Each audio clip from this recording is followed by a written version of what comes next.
Video we are going to see what is a RAG application or Retrieval Augment Generation application.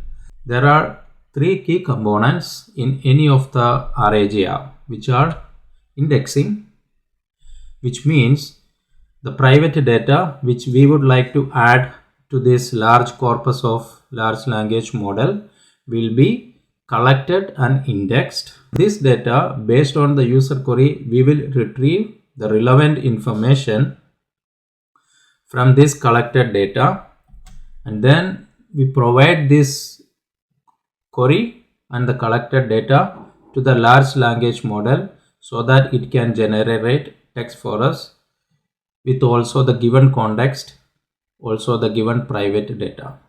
Okay, so let's see the component diagram. So here, this is the large language model. A lot of documents which is available in our corporation or personal or professional life.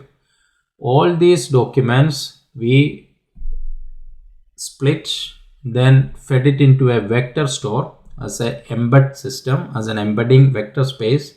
We already see what is an embedding space. So we convert all these documents into an embedding space and we store it for the future retrieval.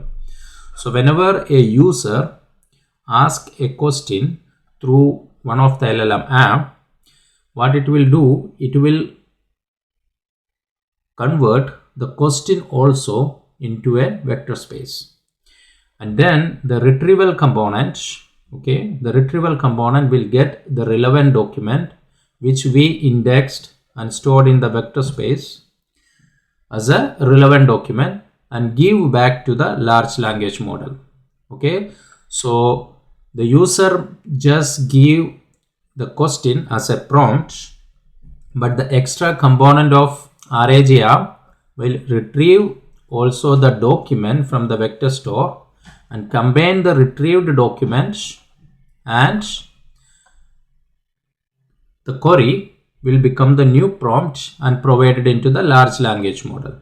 Okay, and then the large language model will create the answer by using this retrieved document and the questions. So the user will have a answer which is from the large language model. By using this architecture, we can always provide the latest information into the large language model, because we know the currently available large language model, the data is trained either 6 months or 1 year old data, because the fine tuning is a very costly and resource and time taking process. So it's not easy to always give up to date or the latest information to the large language model. But using this particular indexing the latest information into vector store and then retrieving those data and providing to the large language model through a retrieval augment generation pipeline will solve this issue to some extent. Also, this if the retrieved information and the stored information is with high quality, then the large language model will also be able to reduce the hallucination when we are asking question which is specific to some scenarios.